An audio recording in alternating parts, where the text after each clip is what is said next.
નમસ્તે મિત્રો, શ્રી શિવાય નમસ્તુભ્યામ। તો આજે આપણે બનાવીશું એકદમ ટેસ્ટી અને ચટાકેદાર પંજાબી સ્ટાઇલમાં છોલે મસાલા। તો તેની રેસીપી આપણે નિહાળી લઈશું। અને જો તમે મારી ચેનલ પર પહેલી વાર આવ્યા હોય તો સબસ્ક્રાઈબ કરી લેજો। તો આપણે સામગ્રી આપણે જોઈ લઈએ પહેલા ફટાફટ। તો આપણે આ ચણા લીધેલા છે અને આ ચણા કાબુલી ચણા હોય છે એ લીધેલા છે આપણે મોટી સાઈઝ વાળા, અને રાતે પલાળેલા હતા। તો અત્યારે આપણે ધોઈને આપણે કમ્પ્લીટ કરી લીધેલા છે અને આપણે કુકરમાં અત્યારે મૂકી દઈશું આપણે વાફવા માટે। તો આપણે ચણા બધા અંદર ઉમેરી લીધેલા છે।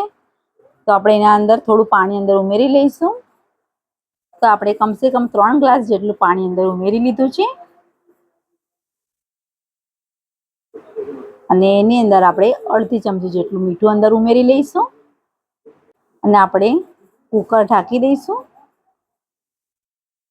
તો એને 4-5 સીટી થવા દેવાની છે। ત્યાં સુધી આપણે મસાલો જોઈ લઈએ। આપણે ડુંગળી છે, તો આપણે ડુંગળી લીધી છે 2 આવી મોટી સાઈઝની કટ કરી નાખેલી છે। લીલા મરચાં લીધેલા છે 4-5, લસણ લીધું છે આપણે 20 કળીઓ જેટલી। તો આપણે બધું અંદર મિક્સર જારમાં લઈ લઈશું પહેલા, અને એની અંદર ડુંગળી, લીલા મરચાં અને લસણ બધું ઉમેરીને આપણે પેસ્ટ બનાવી લઈશું। આપણે થોડું મીઠું લઈ લઈશું અંદર।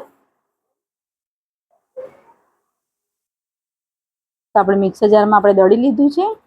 તમે જોઈ શકો છો આપણું પેસ્ટ એકદમ સરસ રીતે કમ્પ્લીટ રેડી થઈ ગયું છે। તો આપણે એને કાઢી લઈશું। તો આપણે એક ડીશમાં કાઢી લીધું છે અને એ જ મિક્સર જારમાં આપણે ટામેટા લઈ લઈશું 2, અને ટામેટા આપણે દળી લઈશું। તો ટામેટા પણ આપણા દળાઈ ગયા છે। તો આપણે કુકરમાં જોઈ લઈએ તો આપણા ચણા એકદમ સરસ રીતે બફાઈ ગયા છે। તમે જોઈ શકો છો એકદમ ગરમ છે। તમે જોઈ પણ શકો છો એકદમ સરસ રીતે બફાઈ ગયા છે। તો આપણે કઢાઈ મૂકી દઈશું હવે, અને એની અંદર આપણે 3 ચમચી જેટલું તેલ અંદર ઉમેરી લેવાનું છે। અને આપણે ચણા છે એરા થોડાક ચણા આપણે એક સાઈડ પર કાઢી લઈશું પહેલા।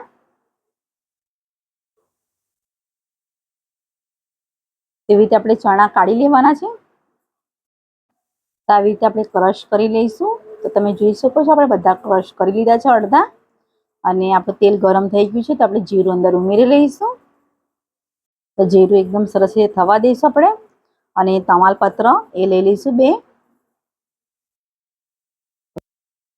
અને તજ છે એ 2 ટુકડા લઈ લઈશું। લવિંગ એ પણ 3-4 છે એ લઈ લેવાની છે। અને આપણે હિંગ છે એ લઈ લઈશું આપણે અડધી ચમચી, અને જે આપણે પેસ્ટ બનાવેલું છે એ અંદર ઉમેરી લઈશું। તેલ ગરમ વધારે થઈ ગયું છે, તો આપણે ફટાફટ આપણે અંદર મિક્સ કરી લઈશું આવી રીતે, અને કમ્પ્લીટ રીતે થવા દઈશું આપણે 2-5 મિનિટ। અને આપણે પેસ્ટ કરેલી છે આપણે ટામેટાની એ અંદર ઉમેરી લઈશું, અને એને પણ કમ્પ્લીટ રીતે આપણે હલાવી લઈશું બધું। તો આપણે કમ્પ્લીટ રીતે હલાવી લીધું છે। તો તમે જોઈ પણ શકો છો તેલ એનું ઉપર આવવા લાગી ગયું છે। તો એની અંદર લાલ મરચું એ ઉમેરી લઈશું આપણે। તો મોટી સાઈઝની જે ચમચી હોય છે આપણે એ લીધી છે 1.5 ચમચી જેટલી,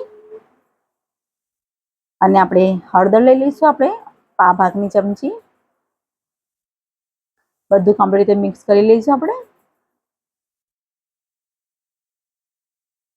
અને બરાબર કમ્પ્લીટ રીતે આપણે હલાવી લઈશું આવી રીતે, અને 2-5 મિનિટ માટે આપણે ઢાંકી લઈશું। 2-5 મિનિટ આપણી થઈ ગઈ છે, અને તેલ આપણું એકદમ સરસ રીતે કમ્પ્લીટ ઉપર પણ આવી ગયું છે, અને મસાલો સારી રીતે થઈ ગયો છે। તો આપણે એના અંદર ચણા છે એ અંદર ઉમેરી લઈશું। તો આપણે બધું કમ્પ્લીટ રીતે બધું ઉમેરી લીધું છે ચણા, અને બરાબર કમ્પ્લીટ રીતે આપણે હલાવી લઈશું આવી રીતે, અને સાથે સાથે આપણે જે એના ચૂરો કરેલો હતો એ પણ બધા ચણા આપણે અંદર ઉમેરી લઈશું, અને કમ્પ્લીટ રીતે બધું આપણે મિક્સ કરીને હલાવી લઈશું આવી રીતે। અને જો તમારે જરીક રસો અંદર ઉમેરવો હોય તો તમે થોડુંક પાણી અંદર ઉમેરી શકો છો,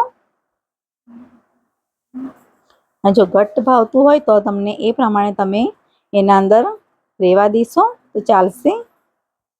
થોડો ગરમ મસાલો છે એ આપણે છોલેનો મસાલો લીધેલો છે, થોડીક કસૂરી મેથી લઈ લઈશું આપણે, એ પણ આપણે આ રીતે કમ્પ્લીટ આપણે ચૂરો કરીને અંદર ઉમેરી લઈશું હાથેથી મસળીને.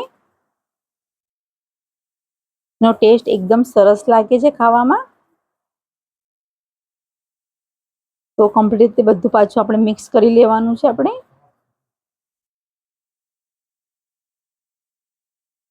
તો બધું મિક્સ કરી લીધું છે આપણે સરસ રીતે. તો આપણે એને ઢાંકી દઈશું હવે. તો 5 મિનિટ થઈ ગઈ છે. તો તમે જોઈ શકો છો એકદમ સરસ રીતે તેલ પણ આપણું ઉપર આવી ગયું છે અને શાક પણ એકદમ સરસ રીતે રેડી થઈ ગયું છે આપણું. તો એની અંદર વધારે ને આપણે થોડી કોથમીર અંદર ઉમેરી લઈશું, કેમ કે કોથમીર વગર તો ટેસ્ટ લાગતો જ નથી. કોથમીર ઉમેરી લઈશું અને આપણે શાક કાઢી લઈશું હવે. અને જો તમને મારો વિડીયો પસંદ આવ્યો હોય તો પ્લીઝ લાઈક કરજો, શેર કરજો અને ખાસ કરીને સબસ્ક્રાઈબ કરવાનું ભૂલતા નહીં. Thank you.